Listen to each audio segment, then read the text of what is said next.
flying over the IRGC, Iranian leaders looking up and seeing only U.S. and Israeli air power every minute of every day until we decide it's over. And Iran. Wait a minute, until you decide it's over. About it. B-2s, B-52s, B-1s. Wait a minute, I gotta pause that. Until y'all decide it's over, sir, by the looks of things, you guys are at a potential to get your ass kicked. And you talking about you're not gonna stop until we say it's over. Sounds like arrogance to me. Air drones, fighters, controlling the skies, picking targets. Death and destruction from the sky all day long. We're playing for keeps. Our warfighters have maximum authorities granted personally by the president and yours truly.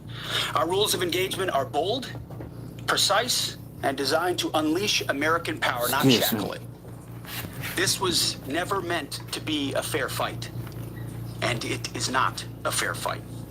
We are punching them while they're down, which is exactly how it should be. Thus far, Operation Epic Fury has delivered twice the air power of shock and awe of Iraq in 2003, minus Paul Bremer and the nation building. The campaign has 7 times the intensity of Israel's previous operations against Iran during the 12-day war. 7 times.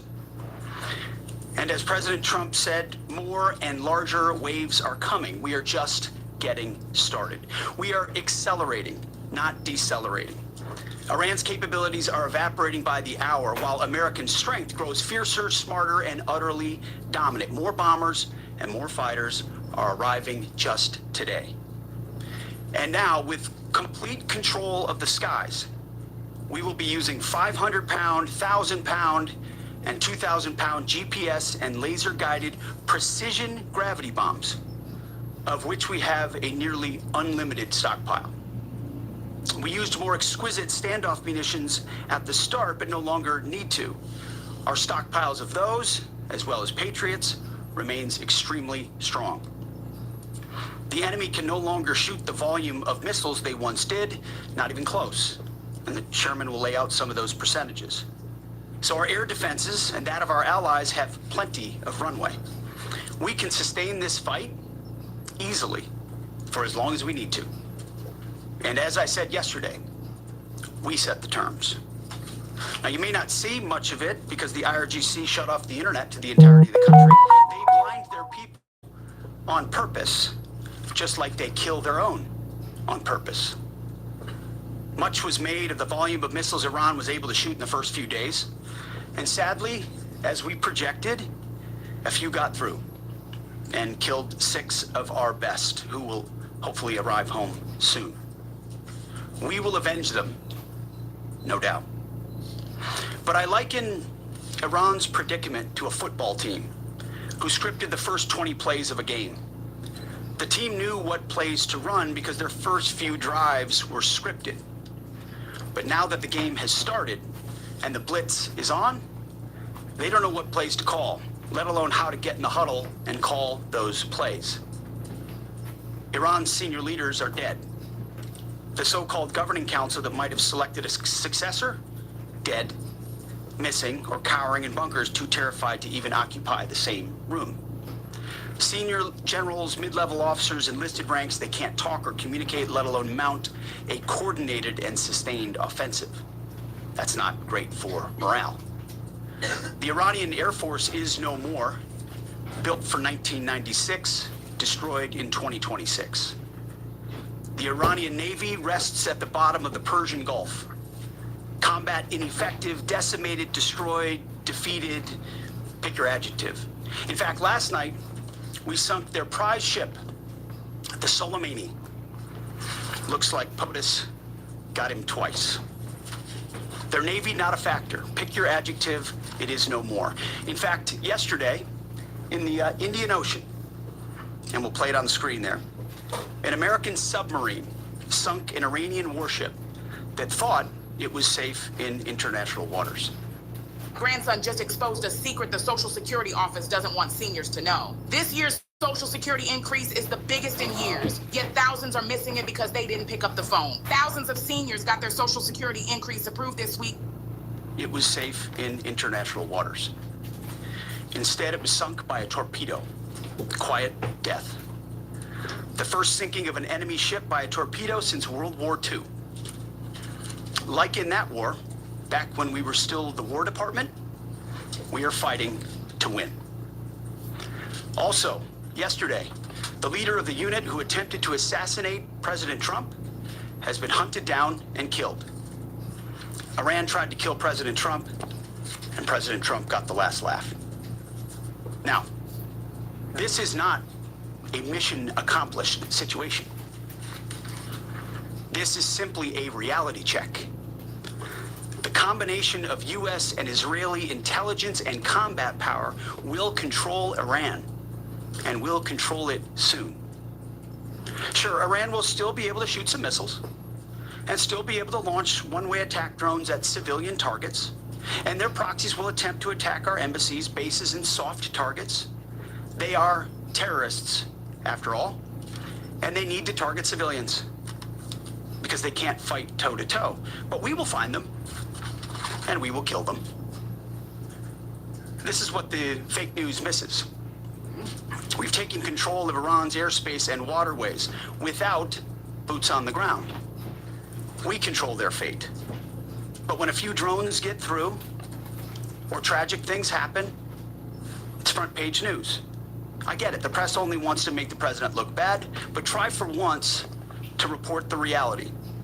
The terms of this war will be set by us at every step. As I said Monday, the mission is laser focused.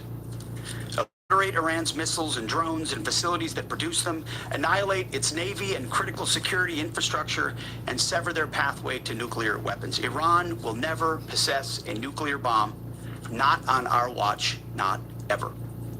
And this is why President Trump's moral clarity on Iran today is so vital.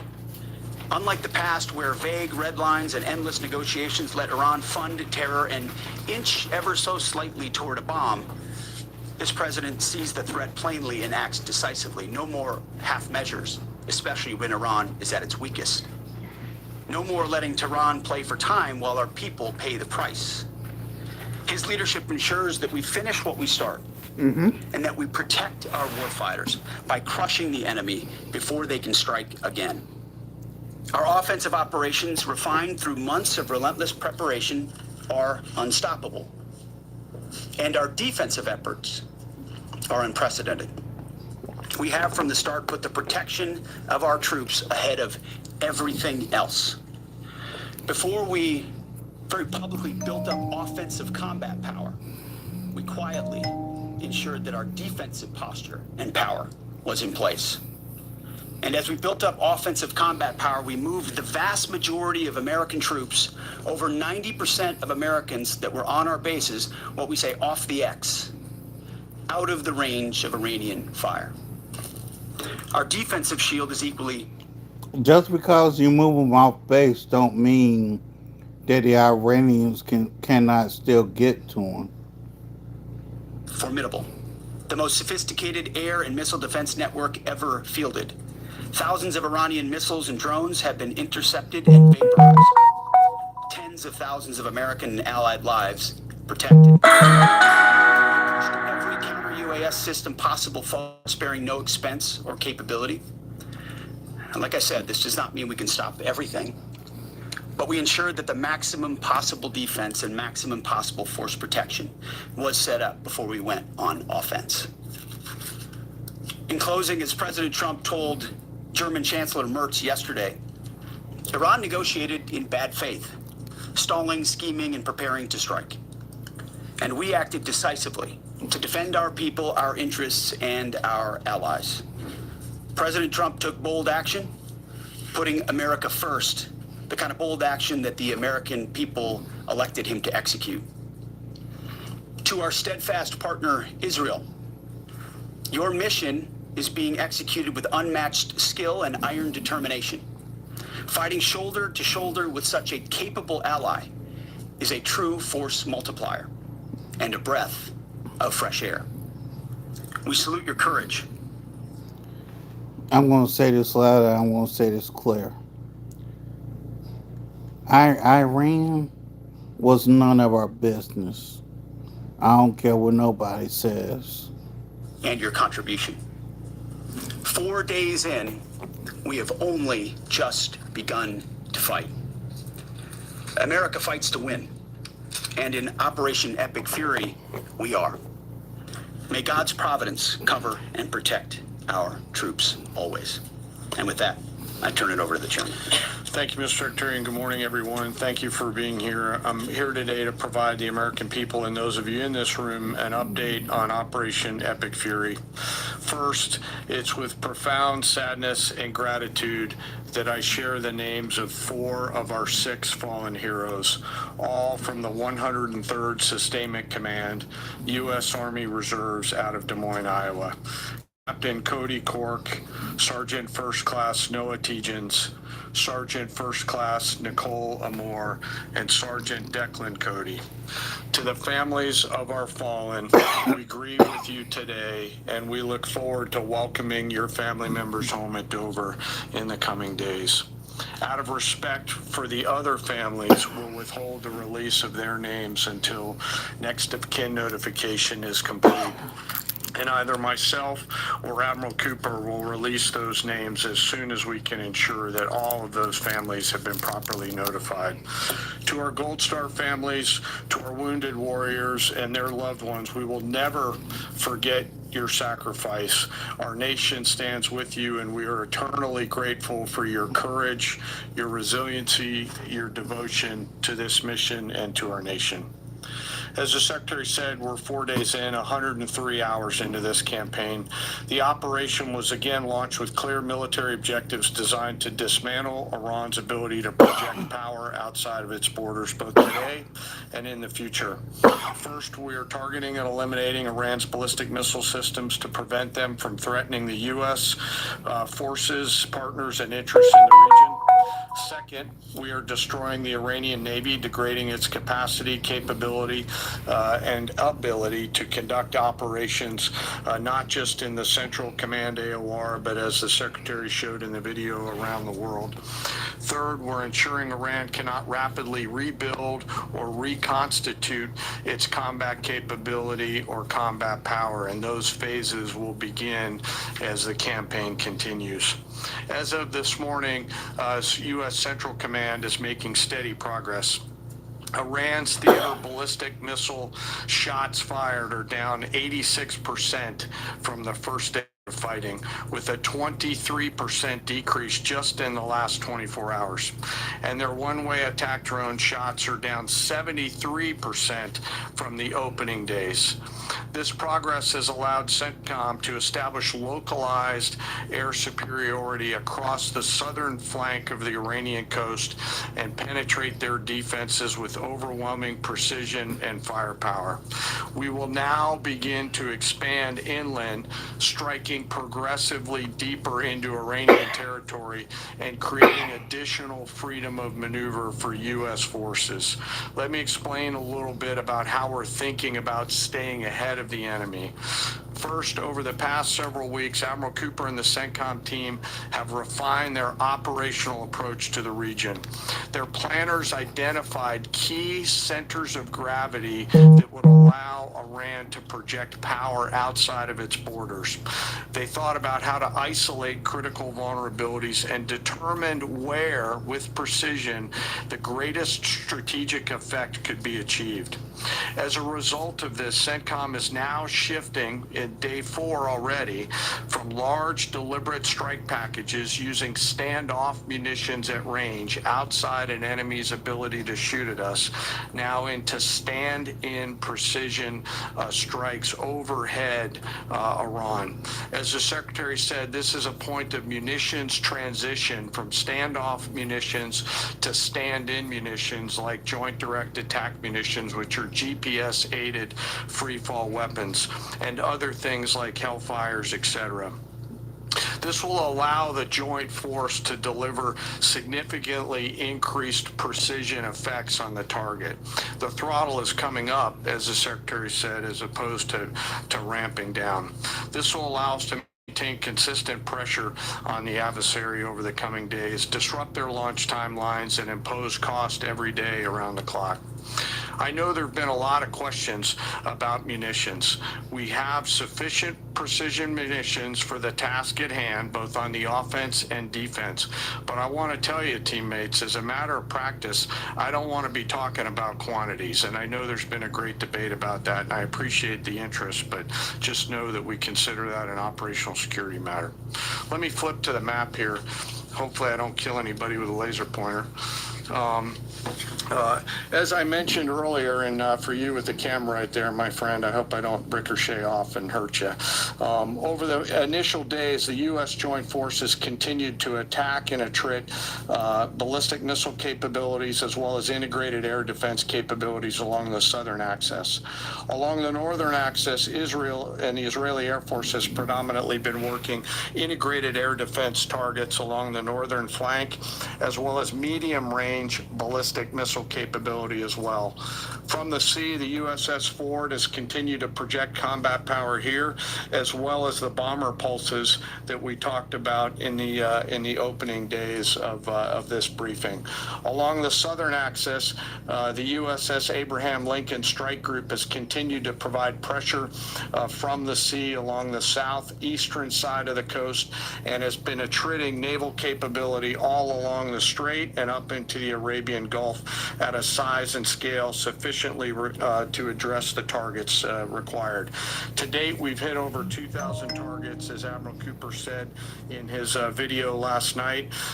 We've destroyed more than 20 Iranian naval vessels, including, in addition to the frigate outside of the area, one submarine, and effectively neutralized at this point in time Iran's major naval presence in theater out there.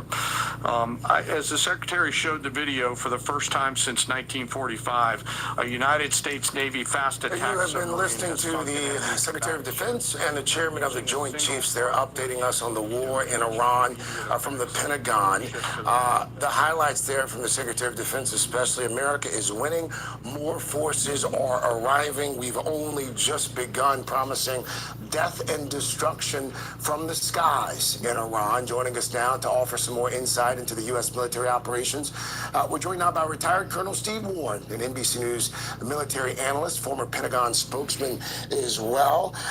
Colonel, thank you so much for being here with us. We're getting a sense of what we've been able to accomplish over the first 4 days or so.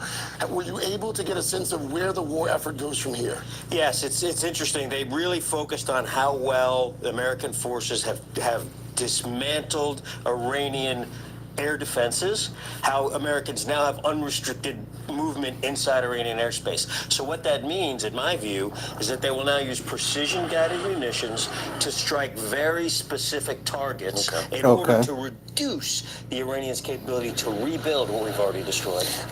Precision gravity bombs. We heard the Chairman of the Joint Chiefs talk about that. What are those? How significant of a role could those play?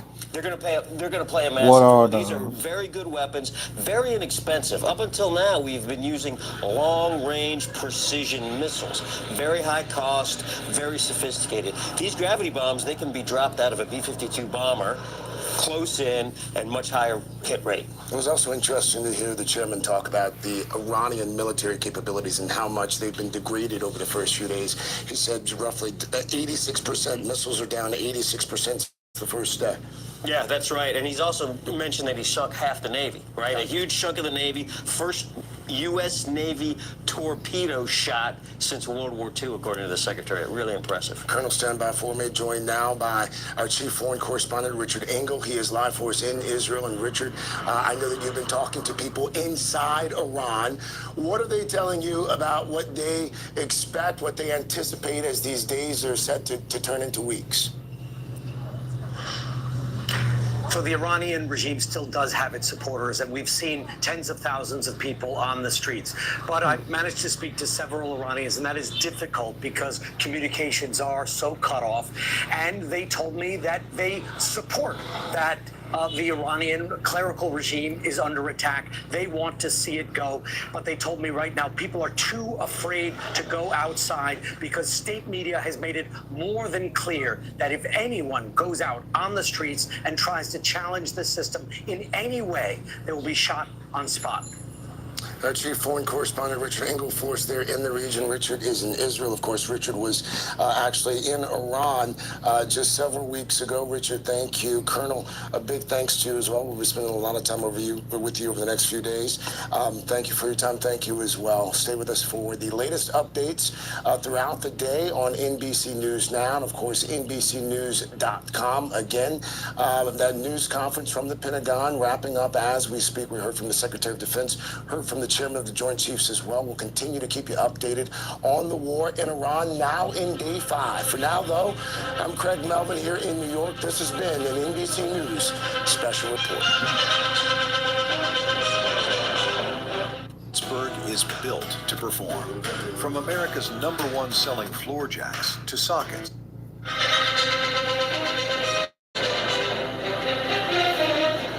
You've been listening to that NBC News special report as we cover this press conference here with the Secretary of War, Pete Hegseth, as well as the Chairman of the Joint Chiefs of Staff, General Dan Kane. Let's listen in as they begin to take questions in the room. Thank you, Secretary Hegseth. Mary Margaret with the Daily Wire. For the past 40 years of his life, this is We're going to go to the White House press briefing now. With that being said, here is the White House press briefing. attack our country and are seeking to destroy Western civilization itself. These terrorists seized our embassy and took 66 Americans hostage in Tehran. They slaughtered 241 U.S. service members with a truck bombing in Beirut. They killed and maimed hundreds of American service members in Iraq. And this is just a small fraction of their blood-soaked record. Prior leaders have been too weak and ineffective to address this threat. Some, like Barack Hussein Obama, even said... So the press secretary there kind of talking through some of the run-up to this. Why did she have to say it's full government? Why would these MAGA people, they got to emphasize his middle name? Why? Bring in Monica Alba, who's joining us now, because Monica, there have been a number of developments here. We heard from the defense secretary earlier this morning about some of the military operations here. We know that there is an immediate need to try to get Americans out of the region who are effectively stranded there, Monica. They are stuck, and the State Department has been working on this. The president, when pressed about this, suggested it's because the strike happened so quickly, they were not able to evacuate properly. Exactly, Hallie. And I was just told by a White House official that they have identified about 1,600 Americans who have expressed interest in leaving the region from those countries. That the State Department is urging U.S. citizens essentially to create a profile with them so that they can be in touch to see when they might be able to get out on these chartered flights that so far we're waiting for more details on, more information. But I'm told by this White House official that obviously they don't want to go into tremendous detail on when these chartered flights may be taking place because they are nervous about providing any of that as a security risk to those Americans, as they say they know that the Iranians and their retaliation so far in the last couple of days have been targeting certainly U.S. embassies, consulates, and other U.S. interests, U.S. bases in the region. So that seems like it is an effort that's underway, but that has been a bit of a scramble, as you know, Hallie, and the president did acknowledge that yesterday, saying that there wasn't time to implement a comprehensive evacuation plan, he says, because of how quickly this all came together. So yesterday, you had Secretary of State Marco Rubio and other top officials really stressing that this situation is fast moving and quickly changing, and that there is a risk to any U.S. citizen that is leaving the Middle East. The United States, initially, they were told they should take commercial flights if they could, but the problem with that was that many of the airports in these countries and the airspace over them has remained closed, and dozens of flights have been canceled and have even been postponed all the way out to a couple of weeks from now in the case of some of these countries and airports. So we do know in the case of several American citizens who have expressed a willingness to leave, they are in touch with the State Department. They are hoping for more details about when they are able to get out. The State Department, for its part, Hallie, says that there already have been thousands of Americans in the last couple of days who have been able to depart either through commercial means or otherwise. But this does come at a moment where there are also a lot of persistent questions about some of the different comments that this administration has been making in terms of what exactly contributed to the president's final decision making and ordering these initial strikes in conjunction with Israel. Yesterday, the president was asked whether Israel forced his hand. We're now learning new details that there was a fairly pivotal, consequential phone call from Israeli Prime Minister Benjamin Netanyahu about 9 days ago, so last Monday, to the president, where he informed him that there was going to be a meeting of the Ayatollah and other senior Iranian officials on Saturday morning, Tehran time. And it was that intelligence that later seemed to be corroborated by the CIA and other U.S. intelligence assessments that led the president to really try to strike at that exact opportunity, at the fact that so many of those leaders were going to be in the same place at the same time. And as we know, that was conducted in broad daylight as opposed to a strike overnight, again, because of that meeting. And it sounds like some of that initial information first did come from the Israeli Prime Minister, who for months has been warning the president, urging the president to take this threat seriously. But again, Hallie, there are a lot of questions that I'm sure are going to be asked in that room about the sequence of events here and what actually did lead to the president giving the green light on Friday into Saturday night. And something else, Hallie, that we're also digging into as well is this larger question of whether the president has done everything he needs to inform the American people of why he took this decision. He has offered remarks. He has taken questions from reporters now,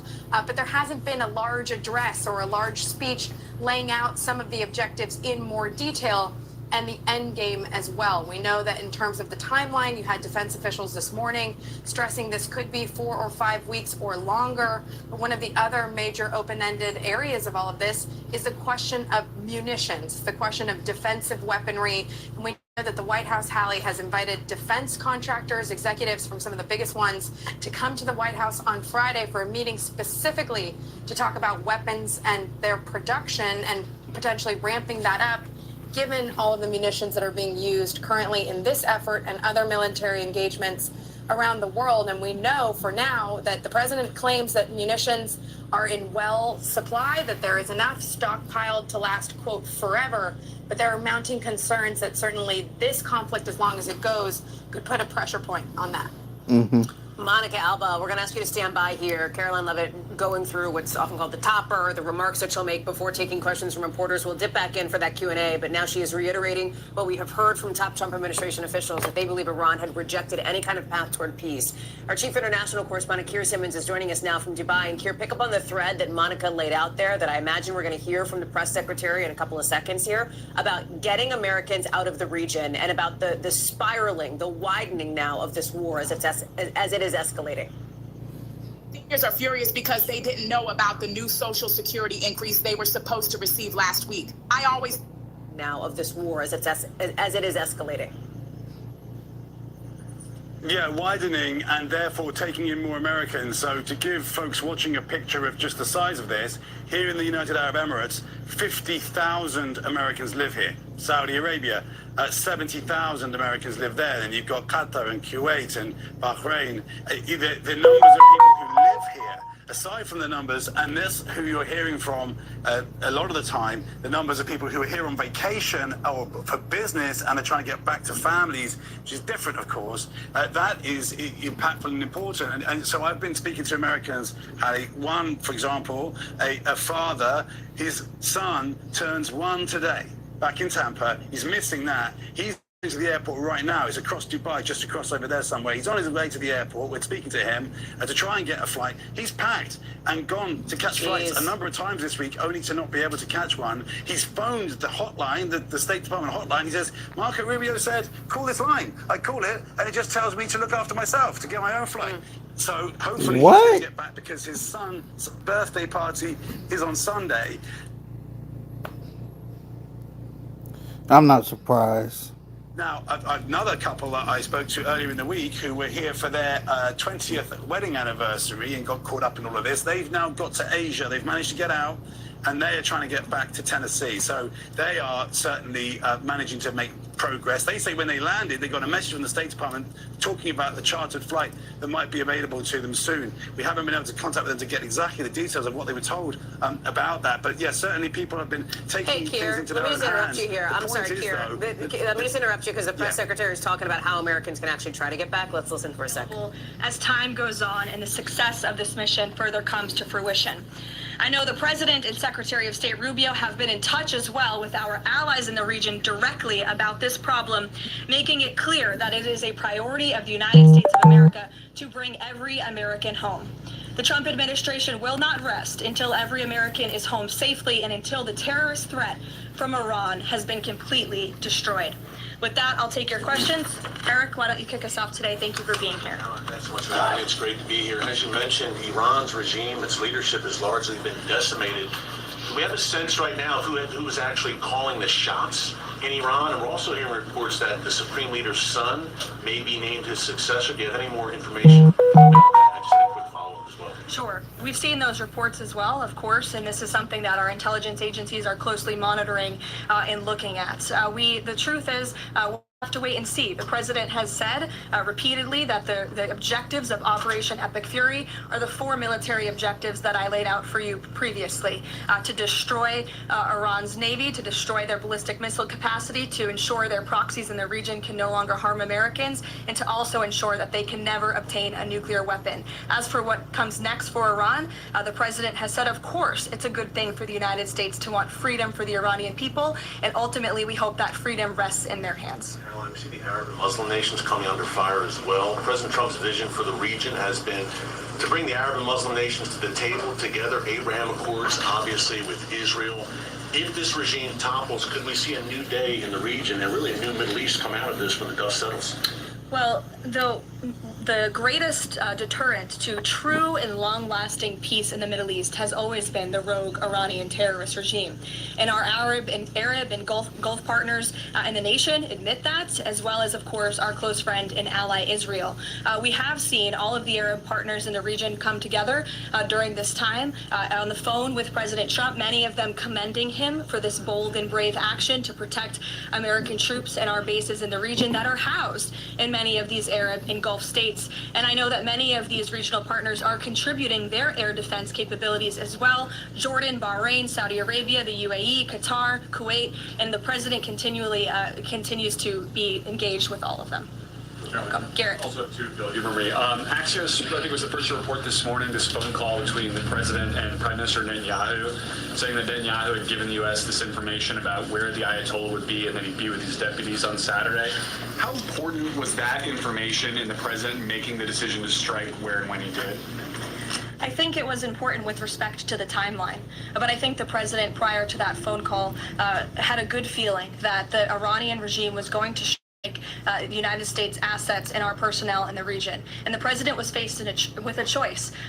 Does the United States of America use our military and our capabilities to strike first, to take out this threat that has been threatening our country and our people for 47 years? Or is he going to, as commander-in-chief, sit back and watch as the rogue Iranian regime attacks our people in the region?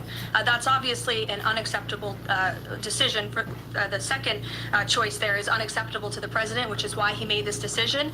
As for where the Ayatollah was going to be, that obviously had an impact on the timeline of the operation, but not quite the president's decision in its entirety. On the way the public is viewing this, we were sitting here last week. I asked you if the president was going to make this a big part of the State of the Union, if you felt like you had to sell the possibility that he'd do strikes like this. We're now 5 days on. Hasn't done kind of the traditional speech to the nation part of it. Does the president believe the country supports the actions that he's taken so far in Iran?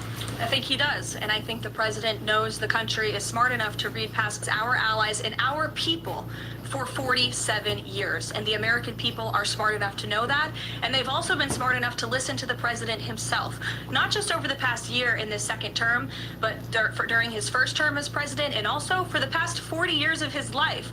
This is a president who has been remarkably consistent on this issue, that Iran can never obtain a nuclear weapon. And the president tried peace through diplomacy exhaustively and extensively. He and his team gave it their best go, and the president ultimately came to the determination of that peace was not a pursuable path. The Iranian regime, they want death, they want destruction, they want to kill Americans, and that's unacceptable to this president. It's intolerable to him as commander-in-chief. Jackie. Thank you, Caroline. Obviously seen the update from the State Department on the 17,500 Americans that have already come back, including some 8,000 just yesterday. There are still 6,000 that are looking to get out. I understand it. And just in the context of what you just told Garrett about the president's decision on a timeline, if he had decided to do this strike before receiving, the specific intelligence about the meeting on Saturday, should there have been more done in advance of the strikes to try to get those Americans in the region resources and information to get home before day 3 of the war? There was many signs put out by the State Department, and I wish that everyone in this room would report on them. The Secretary of State issued level 4 travel advisories dating back to January for many of these countries in the region. On January 14th, the U.S. mission to Saudi Arabia advised personnel and Americans to exercise increased caution and limit non-essential travel to any military installations. On February 11th, the U.S. Department of State Consular Affairs shared a list of countries with level 4 do not travel advisories. You can't be much more clear than that. Do not travel to these following countries. On February 23rd, the U.S. Embassy in Lebanon ordered non-emergency government personnel and family members to leave Lebanon due to safety risks, and we helped them do that. On March 2nd, the State Department urged U.S. citizens to depart Lebanon immediately.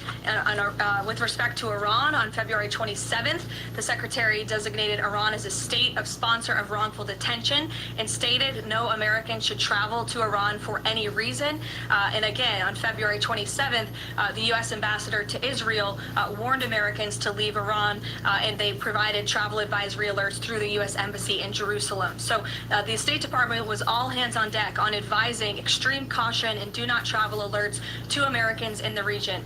With respect to the Americans who are still in the region now, again, the State Department is asking that they register at the website so they can directly identify you, and we are actively and rapidly working to charter flights.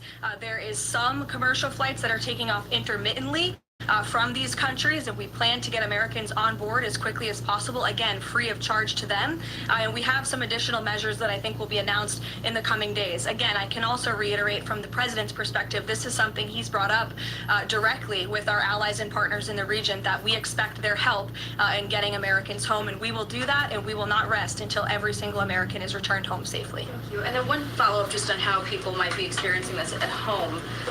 With respect to the economy and the cost of oil spiking, is there a need to start those Navy escorts in the Strait of Hormuz now to sort of blunt the impact to people? And also, because Spain is a member of the EU, does that at all put a wrinkle in the president's plan for a trade embargo with them? With respect to Spain, I think they heard the president's message yesterday loud and clear, and it's my understanding over the past several hours they've agreed to cooperate with the U.S. military, and so I know that the U.S. military is coordinating with their counterparts in Spain, but the president expects all of our European allies, of course, to cooperate in this long sought-after mission, not just for the United States, but also for Europe, to crush the rogue Iranian regime that, again, not only threatens America, but also threatens our European allies as well. With respect to oil prices and the economy here at home, of course, course. This is something that Secretary Bessent, Secretary Wright, the National Economic Council of Energy, that is led by Secretary Burgum, has been long working on and well in advance. Yesterday, President Trump announced the U.S. Development Finance Corporation will provide political risk insurance at a very reasonable price for crude carriers and cargo ships operating in and around the Gulf. And as you pointed out, Jackie, the president said if necessary and when appropriate, the U.S. Navy will begin escorting tankers through the Strait of Hormuz. I think it speaks to why this action was so necessary, that ultimately the energy industry is going to benefit from the president's actions with respect to Iran, because Iran will no longer be controlling the Strait of Hormuz and restricting the free flow of energy, which, as you all know, controls 20% of the world's global oil supply. Sure. Thanks, Caroline. The president said yesterday there wasn't time to make evacuation plans because this all happened so quickly. Given how critical the president has been of the chaotic evacuation from Afghanistan by the last administration 5 years ago, why wasn't there more of a focus on evacuation plans from the Middle East that could have been at least put in place, ready to go before the strikes this weekend? Again, I just laid out for you that there have been plans in place and that the State Department has been very clear to the American people traveling within this region not to travel to these regions. We gave notices to leave immediately the countries where these Americans were within. And unlike the previous administration, we actually have a number. We actually have identified the number of people in the region who have requested help. We are in direct contact and engagement with them. And you have to keep in mind, there's a few thousand people who have requested assistance to come home in comparison to the millions who we understand are in the region. So we will help every single American who wants to come home if they're making that request of the State Department. Americans who called the State Department hotline as recently as last night were being told, we can't help you, you have to make your own plans. Well, the line was updated, and I expect every single person in this room to report on that accurately, so that information can be relayed appropriately to your audiences and to the American people. I think as journalists, you all have a responsibility to let them know that the line has been updated accordingly with the proper guidance, because I saw many people in this room very quick to do selfie videos with the line yesterday, but not so quick to report on the corrected message today. So that is something the administration... Oh, go hell, Caroline. Go straight to damn hell. quickly works to address, and we have fixed that problem. However, we're also pointing to people to the website, again, to register so that we know exactly where you are. So when there are commercial flights moving into that area, when there are chartered flights moving into that area, we can get Americans on planes as quickly as possible. Do you have any details on how many chartered flights have been able to get out of the region so far with Americans on board? I don't have an exact count for you, but I know that we're working on chartering many flights. As soon as we were doing it yesterday, we're doing it again today. And you should not expect us to detail exactly when these flights are taking off for obvious reasons. The Iranians have shown that they are not off, obviously. Danny. Try Nature Made Zero Sugar Gummies. The gummies you love, now with zero sugar.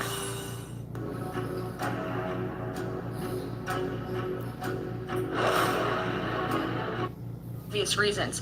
The Iranians have shown that they are not off, obviously. Danny.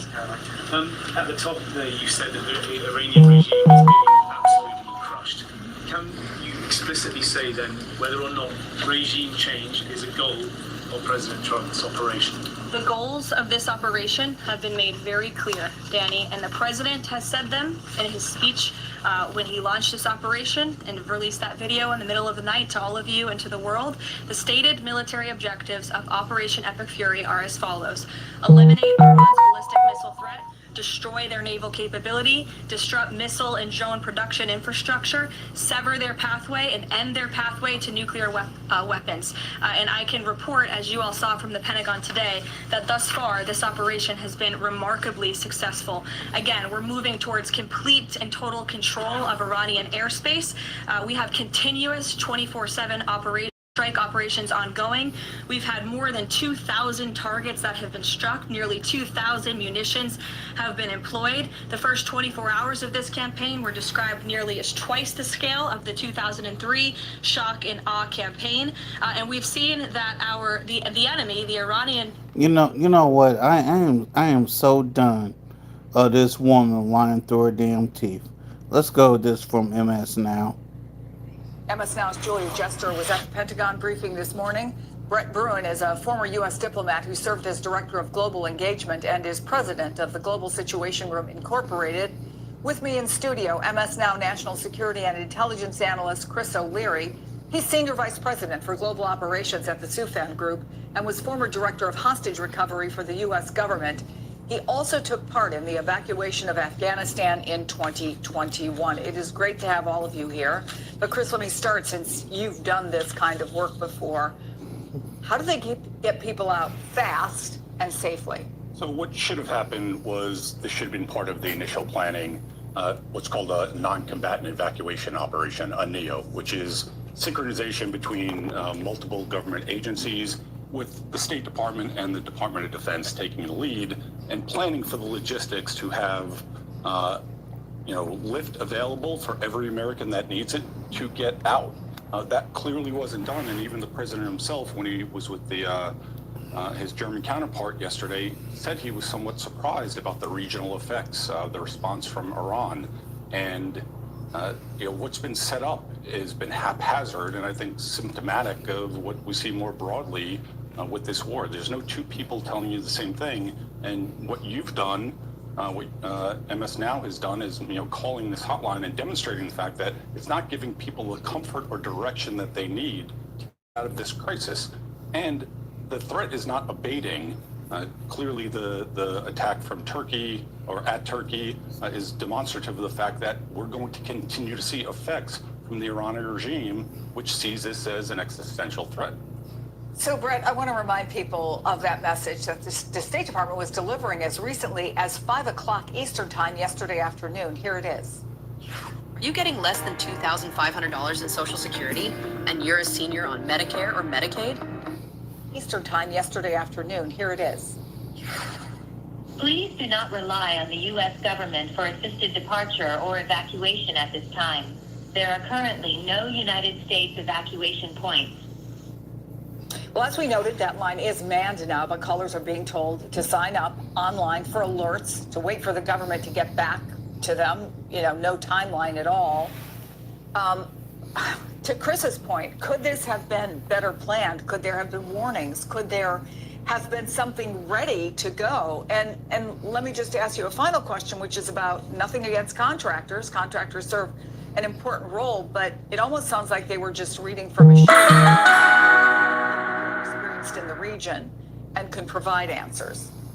Yeah, and Chris, to that point, the last thing that you want in this kind of dangerous situation is confusion, contradictory information. And unfortunately, that is what we have been getting over the last several days. We are now in the 5th day of this war, and Americans are just starting to get an inkling of how they or their relatives and friends and families could get out.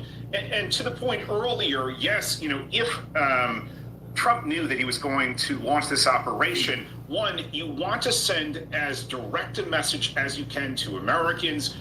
Get out of the region, avoid travel there, so you're reducing the number of people that you eventually have to evacuate in that non-combatant evacuation, the NEO that was mentioned before. But then on top of that, you have got to ensure that you're reassuring Americans so that they understand what the plan is. And I think what we have seen from the Trump administration are the costs of all of those cuts last year to the State Department, to the lack of leadership, to the departure of so many State Department experts in this kind of situation. So they're trying to recreate the arc as the floodwaters are coming over the top of the situation. I want to pick up on that because there is a question about how many people are actually on the ground overseas to help. On Tuesday, the U.S. said it was recalling diplomatic staff from Pakistan, Cyprus, Oman, Saudi Arabia, 2 of those countries on that original list of 14. And we should note, of those 14 countries where people were told to evacuate, 7 of them, along with Iran, have no U.S. ambassador. How does that complicate things? Yeah, so what you're going to have in these kind of situations, I've worked on evacuations in these war situations, is you will deploy everyone at the embassy, every U.S. official, no matter if you're an IT specialist, if you're diplomatic security, if you're a public affairs officer, you will be out there helping to coordinate Americans. And so you need as many people as possible. But Chris, again, this is an illustration of what was done wrong here. This is going to be a case study for the State Department going forward on how not to handle these kind of emergency situations, because you don't have enough of the right people. You're now trying to get both official Americans, American citizens out in the midst of very dangerous conditions. And we didn't have to subject our people to these risks. We know how to do this. We have done it time and time again. And somehow I think the Trump team just, forgot to look up, this stuff before they launched the attack. I want to bring in Ines de la Cuetara, who is live in Jerusalem for us. Ines, I understand you just had to take shelter because of an alert. I wonder, can you tell us what happened and what you're hearing from people where you are? Hey, Chris, yeah, so sirens going off again here in Jerusalem. So we are now down in the hotel shelter. I'll let you take a look here. People clearly waiting it out. This is the sixth time by our count that sirens have gone off in the different places that we've been in. We were in Tel Aviv earlier today, now in Jerusalem. So I will say there is a sense that the amount of sirens going off has gone down when you compare, the amount of sirens going off now compared to the first couple days of the war. But there is clearly very much still an ongoing threat. Just today, there was at one point incoming fire from both Iran and Hezbollah at the same time. The number of casualties are rising across the region, of course, so over 1,000 people killed in Iran. That's according to Iranian officials, 52 in Lebanon. Here in Israel, we are at 13 killed so far, and those 6 American service members also who were killed. The sentiment here in Israel, people we've been talking to are very much on board with the operation in Iran. One man telling me, they've been living with this constant threat of attacks for years now, and so they want Israel and the U.S. to finish the job. They are bracing for much worse. There is hope that the U.S. and Israel are quickly taking out the Iranian ballistic missile capabilities, and we heard defense Pentagon officials earlier today talking about how the number of ballistic missiles fired was down 86%. The hope is that they're going to keep doing that, but they are also at the same time bracing for the worst. We've been visiting underground hospitals. Earlier today, we were at a national dispatch center where they kind of coordinate all the emergency response, and officials there telling us they are preparing for mass casualty events. All right, thank you so much for that, Ines. So, Chris, that brings me back to, and I don't know if any of the folks who are there with her are people who are trying to get out of country. Having said that, is there a way for the U.S. government now, knowing that the planning doesn't look like it was what it should have been, knowing that the staffing on the ground is not what might be ideal, can they get ahead of it now? They can catch up, and certainly General Kane touched on it this morning, comparing and contrasting him, a career professional. He's giving people some comfort with his competency and his legitimacy compared to the former Fox weekend host and Saturday Night Live content contributor who's playing Secretary of War right now. But DOD does these things in partnership, and they will surge the resources. General Kane talked about Space A, which are flights that are coming in and bringing materials and putting people on those military flights on the way out. Contract air, for sure. But then the U.S. military in both the Mediterranean and in the Gulf region can start using helicopters to come in and get people out of hard-to-reach areas and bring them back onto the ship and transport them somewhere else. The U.S. military has done this successfully for years, and not all of them are as ugly as the end of Afghanistan. So the capability is there as long as we start relying on career professionals like General Kane and others. And frankly, these are the effects of decimating those professionals out of the U.S. government. Now you have unqualified, unserious people running key components of it, including protecting the homeland. Let's not forget, Kristi Noem and Kesh Patel are in charge of protecting the homeland from the threat of the Iranians here. So, Julia, Secretary Hegseth said the U.S. isn't backing off, and as of today at least, Iran isn't either, obviously. So what's the latest you learned? Well, Chris, I was at the rare Pentagon briefing this morning where we were able to hear from Secretary Hegseth and Chairman Kane. Hegseth said that the U.S. is going to take all the time it needs to accomplish this mission, noting that we're 4 days in, and according to Hegseth, within about a week, the U.S. and Israel will have complete control of Iranian airspace, which will allow the U.S. to strike deeper into Iran. So really touting the accomplishment there of the Sky campaign and noting that Iran's barrages of ballistic missiles and drones has drastically decreased in recent hours and the past 24 hours alone. So Hegseth touting that the Iranian Air Force is decimated, and he said the Iranian Navy is no more. He cited a couple of examples of that, the first being that for the first time since World War II, the U.S. used a torpedo to sink an Iranian ship in the Indian Ocean, and Hegseth took a lighter tone when he referenced a ship sunk overnight named after Qasem Soleimani, the commander who President Trump assassinated in his first term, saying that Trump got the last laugh there and got to sink him twice, essentially. And that wasn't the only time Hegseth struck sort of a glib tone. I want you to take a listen to what he said, criticizing coverage of this military operation, particularly with regard to the 6 American soldiers' lives that were lost. Here's what he said. This is what the fake news misses. We've taken control of Iran's airspace and waterways without boots on the ground. We control their fate.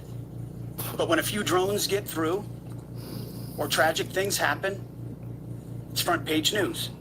I get it. The press only wants to make the president look bad, but try for once to report the reality.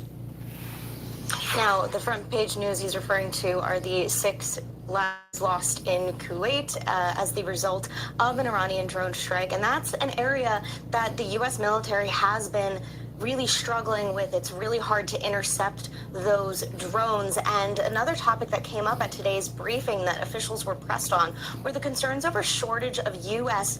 munitions. And Hegseth and Kane both dismissed those concerns. Hegseth said that the arsenal is extremely strong, and Kane said that they have enough munitions to carry out this mission, which as of right now does not have a set timeline, Chris.